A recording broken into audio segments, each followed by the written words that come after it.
Welcome to Kamilla Singh Show. Before I introduce my guest, first of all, I like to acknowledge the unceded land we are on, which belongs to Quadland, Silvertooth, and Squamish Nation. And thank you all for welcoming us in your homes. And my guests today are two very special women that I invited in there, and you may have heard about them in the news, in the media. They have been all over the place. And this is about the referendum that is going to be taking place in Surrey about RCMP versus the Surrey Police Department. So with my right, my left actually, is Eileen Mohan. She has been here before. She lost her son, as we all know, 15 years ago. And with her is Darlene. She lost her husband when he just came home from work, sitting in the driveway taking a phone call, and he got shot. It was a mistaken identity. So these people, the trauma that both the women have gone through, that's what we are here to talk about, and why they think that RCMP is a better choice for the people of Surrey to be able for public safety. So welcome, Eileen. Thank you, Kamilla, for having us. And thank you, Darlene. Thank you for having us. Who wants to go first? Can you go ahead and just I'm talk a little let, bit I'm about going to let Darlene go first, but she's the proponent of this, this police vote, yes. And and I'm the supporter of it, so I'm going to let her go first. Okay, thanks, Darlene. Go ahead. Thank you. Whenever you're ready. I have submitted an application to Elections BC for a citizens initiative to ask the provincial government to provide the citizens of Surrey with a binding referendum on who they would like to be policing them. I am currently actively collecting signatures on the petition so that I can bring that forward to Elections BC. So I need to collect 10% of the 9 ridings in Surrey. Before we go there, I'm going to ask you what brought you to do that? What has brought me to do this? Losing my husband on June 23rd in 2018 has been the hardest and most painful thing I've ever been through. And the Surrey RCMP were there for my family, for myself, and for my children. And I don't think changing police forces is going to improve my safety. I think paying more money for less officers isn't going to keep my kids safe walking to school or walking through a park or anyone sitting in their driveway. I'd rather see that money put into public spaces for youth, into drug rehab, those kinds of things, more officers, properly resource the RCMP. I think that would have a far greater impact than changing the badge and uniform. All right. So, Eileen, why did you think was important of what Darlene has actually started, initiated, that you will come on board with that? When this mayor, our current mayor, was elected, no one took him seriously of his platform to change the RCMP to a dedicated police force for Surrey. So he did, as his election platform, he did mention that. But in the midst of all that, there was this Surrey taxi situation, Uber versus the taxis, and the emotions were so high. People voted to put bread and butter on their table so that taxi drivers can earn a living and Uber is not going to invade Surrey and take jobs away. And nobody paid too much attention to his campaign drive to change from RCMP. So when he started changing the RCMP, even I did not take him seriously. And thousands of residents of Surrey did not take him seriously. Now that this is happening, I was approached when it started eventuating and the news started spreading, and the process was starting to happen in 2020. I was getting approached by thousands of people saying, Eileen, what is happening? And yes, we voted for him. Some of them said we voted for him, but we did not take him seriously that he was going to change the RCMP. We just did not focus on that aspect. I wrote to the Premier, I wrote to the Solicitor General and the Minister of Safety of BC. And, they told me this is a Surrey initiative. It is driven by the mayor. And we will wait and see if the residents of Surrey rebel against it or refuse to acknowledge the new process of a new police force. And I did not know that Darlene and there was another organization that was putting into action to have the referendum done. So then that was being processed, and then that organization approached me to join forces with Darlene to ensure that, we make Surrey residents hear their voices. They have a say in this change, and then we have an option to get a referendum where finally the people of Surrey will decide whether to keep RCMP or not. Can I take you back? And I know you also lost your son about 15 years ago. Yes. And you have been on this station before, and you talked about it, and you have done a lot of advocacy work and all that. When, like what Darlene said, that after she lost her husband, she found that the RCMP, the officers were there, they were very kind, they took care of the family, and they attended and they respected the family's privacy and all that. You also went through that. How was your experience dealing with during that time of tragedy or trauma? Well, Kamilla, I've come to this station so many times. I know. And so many times I have told that RCMP is my second family. Yes. Had I not had RCMP beside me, I'd probably not be this confident woman that I am. For 3 years, when Christopher's killers were not found, from a person's and a mother's point of view, my life was in pieces. It was the RCMP who gave me strength and said, Eileen, don't worry.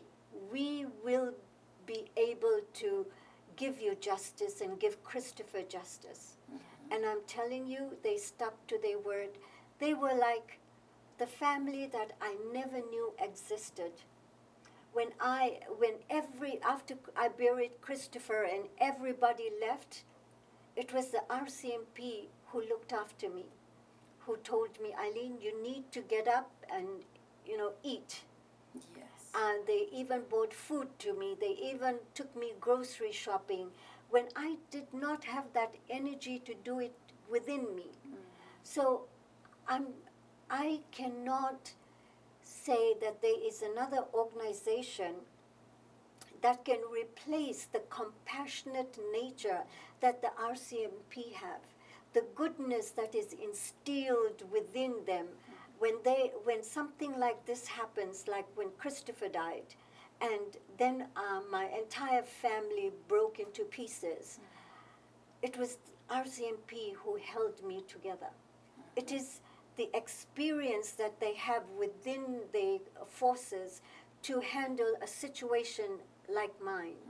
If they weren't there, I probably think I wouldn't be alive today.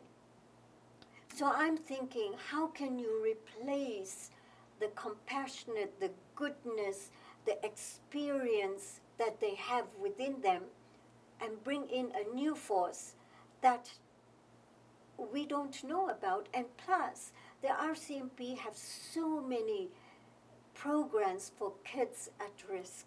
Yes. So many programs which I contribute to, and I give scholarships. I'm with the Surrey RCMP basketball classic that we give scholarships to in Christopher's memory, and Surrey school districts that I give scholarship to kids at risk in Christopher's memory. And this is the first mayor that I haven't worked with to do a forum for kids at risk. Every mayor that was after Christopher died, I worked with to do a forum for kids at risk. And this mayor, when he came to the office, I called him, and it is as if I did not exist. No one returned my call, as if it was just silence. I called them several times just to see how they can help my cause to, for kids at risk. No one called me back, not a single person. So how do you expect me to trust someone like that? That he is doing, what he's doing is changing the RCMP. Is it for the goodness of the citizens of Surrey at large, or is it something else that we don't know? Darlene, do you know what is behind him to change that? What is he thinking? He thinks that crime will come down, or there got to be some reasoning behind him, or he must be thinking. So can you let the people know? All these people are watching you today. What do you think is the reason? That is a good question, and I would like to know it too. He hasn't come up with a good reason. He says it's about having local people, and I know a lot of Surrey RCMP members are in our community. They're coaching our kids. They're engaged in our youth services. So that was one, and about local control. Well, he disbanded our public safety committee. That was one of the first things he's done. So we haven't had any voice in policing in the last 3 years. And and most of the senior officials that he has brought onto the force right now, none of them live in Surrey. They don't. So I don't know, and he's never been able to answer that. And as with Eileen too, I sent a letter 8 months ago. To the police board when they were formed, asking some of these questions. And, it took 8 months to get a response, and it never really was responded to everything I asked, because the officer that did call, the police plan that they had from the Vancouver Police Department, they're not using it. No. They're starting from ground zero again. So we don't even know what we're getting. And who's going to be training them? Because there's a plan once upon a time that there will be VPD will be training everybody and sending the senior officers in here and all that. That's what I had. And nothing happened because we picked chief from Delta. So it doesn't even reflect the population of Surrey. Another thing is there are 1,000 people move to Surrey each month, not each year. No. And Surrey is expanding, is growing, is the only affordable city that we can, or the people that don't have a luxury of living in their own homes, to be able to rent. When we look at that, a number of police officers that should be on the ground, every year with the population rise, there should be police rising or numbers going to be going up. Last 3 years there have not been one new boot on the ground, and everything is came to a halt. As a matter of fact, people are retiring. He's not bringing no new people. So how could you say that the crime is gone up or gone down when there are not enough RCMP per capita in Surrey? That is exactly true. There's been no officers added to the Surrey RCMP detachment since Paul's murder in 2018. They asked for 12 officers in that budget the following year in November of 2019. I went to that budget hearing, and there were no officers added. They were denied. And he's cut the RCMP budget to pay for the new Surrey police force. Yeah. So we've had no say, no new officers, and we still don't know what we're getting. And you know what, just my personal feelings through all of this is that, you know, I'm not willing to bet on maybe.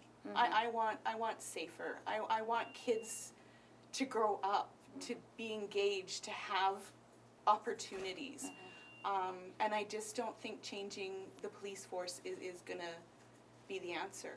It's gonna cut it. Yeah. So since I know you lost your son about 15 years ago, you lost your husband about 3 years ago, do you think the crime rate in Surrey has gone down? It has. The statistics for the crime severity index in Surrey have actually been dropping. So the RCMP have been under-resourced and under manpower, and the crime severity index is actually dropping. So crime is getting better. And that's kudos to the Surrey RCMP because they're not getting a lot of support from our political leaders. Yeah, but they are still maintaining. They are still, yeah. So, Elaine, you have been here for a long time. What do you want to add to them? Do you feel safe living here? Or do you think some new body will come and you will feel safer?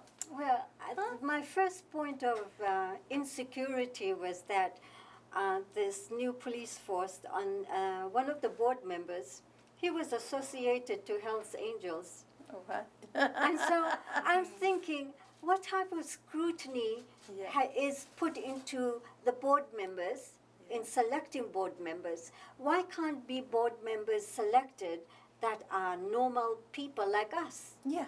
I mean, we let the citizens of Surrey have a say, yet he's picking people that he thinks, the mayor thinks that he can get along with, and yet they have criminal links to other criminal organizations. So how do you think the people of Surrey should be trusting this new police force when the board members themselves are not scrutinized properly? And that was actually the provincial government that appointed the board members.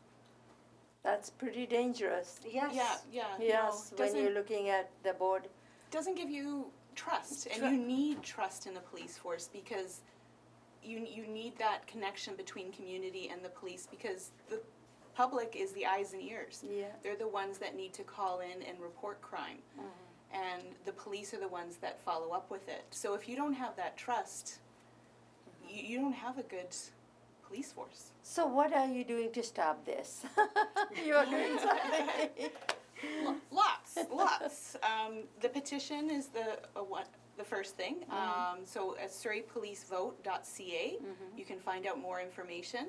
We have over 400 canvassers signed up. Okay. Last weekend, I know we had collected over 3,000 signatures. We will be at parks every weekend. We have a permanent location. Eileen and I will both be up, but Eileen has coordinated this all at the Wally Save On Foods. Okay. So I'll let her talk more about that. So the manager at Wally Save On, which is at King George and 102, right in the central of Wally, right opposite City Central. Okay. She's allowed us to be on the Save On location, so we'll have a tent up there from Wednesday. This is this Wednesday. And she's given us space till Thanksgiving, October 11th. Okay. So we are going to be there, and it will Every be day, 7 every days? day, as a permanent location. So working people, people who don't, who think, I can't go to this park, so I can't go here. This will be a place they can drive to. There's SkyTrain near, buses near, and it's within distance, and so you can shop. And there's Canadian Tire right beside us. So, it doesn't mean that, you're making time out. You can still do your own personal shopping while coming to vote, sign up with us. And we're going to be there, and we are adamant that we are going to collect that 10% of the signatures within the 9 districts of Surrey. And Darlene and I we are going to take it to Victoria personally to deliver it, and this will be the first step to get our referendum, and people will have their voices heard then. So this petition or this sign up you are doing, you are putting that out, everybody's signature in there, and then you need 10% of whatever the population of Surrey is, saying that this should not be underhanded. It should have been a referendum for the people of Surrey to say yeah or no. To have a choice. To have a choice. Yes. And that has not happened. No. And there is an election coming. The municipal election is next year. So you want to stall it until at the election, or do you want this thing happening before that? Just have a special. I would hope that we could put this to bed.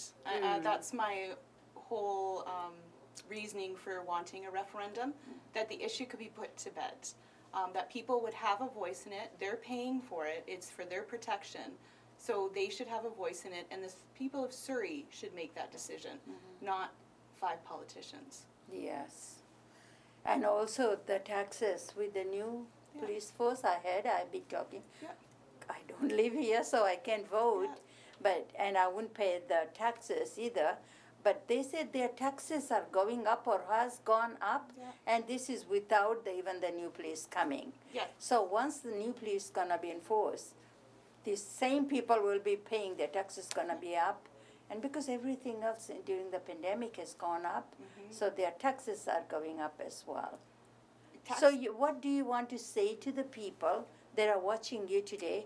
How important it is this, that your voice, we live in a very democratic country. Thank God for that, right? If you are living in some other country, maybe you won't have this choice.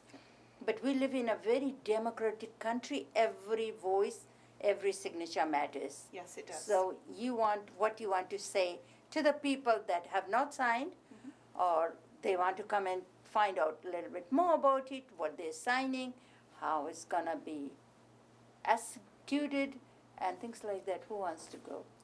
I guess Go I ahead. can. Please come out, have a voice, be heard, and make a difference. This is your democratic right. Through what Eileen and myself have been through, policing, safety, it is paramount. It is up there with access to health care, I think. If you want to find out more, again, go to surreypolicevote.ca to find out more. That's our website. And please watch for our signing locations. Tell your friends, tell your family, come out, sign. Anybody can sign that's a registered voter in BC, that's 18 years and over. Have a voice in this. Be heard. Make a difference.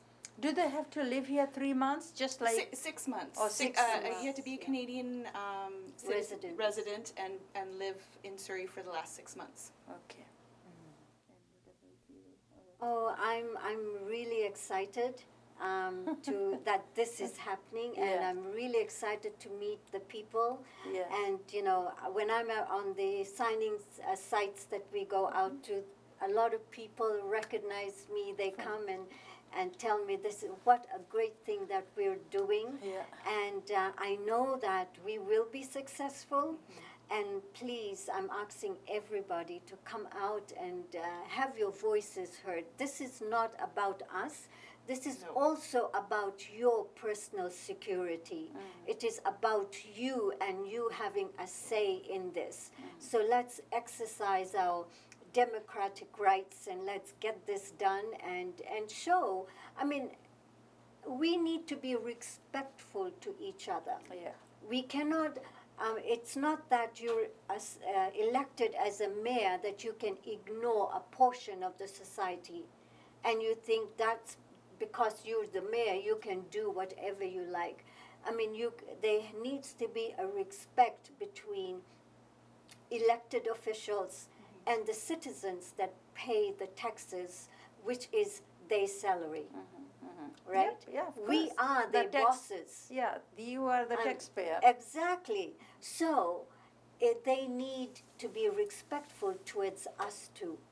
And I'm saying that I am very respectful towards them. They didn't call me back. That's okay. I'm still here. And I'm going to be here. And, you know, I got so upset about this. Yeah. And there was a time in frame in my mind as to what should I do about it. So I am going to next year, in the next election, I'm going to run as a city councillor. Good for you. Honestly, Good for you. I will. I've made up my mind, and I'm going to. I'm so fed up with this. Like I am, literally like I have never experienced this since Christopher died. Yes. And I'm not. I mean, a set of councillors cannot do. Yes. I never wanted to be part of politics. But this has what it's come to. Oh, thank you to both of you. Now you had it on this station that Elaine Mohan is running for council in November next year. So you know her, you want to know more about her, you go and talk to her, and also she will be sitting in all the stations that you're going to have a signing. We'll be at Save-On at King George and 102 from this Wednesday onwards. And both of them have been on television, so you all have seen both their faces, so they are not some people that you have never heard of. So they are here to support their cause, whoever do not want the RCMP to go away, and new police force to come in, then the only place your voice is to start signing the petition. With that, thank you for watching Kamilla Singh Show. And if you want to come on this station, just like these two ladies are sitting, and just giving their viewpoint of what is right or what they feel right and what doesn't feel right, that you can come in here and debate and get your voices out. So thank you for watching Kamilla Singh Show. We'll meet you next week.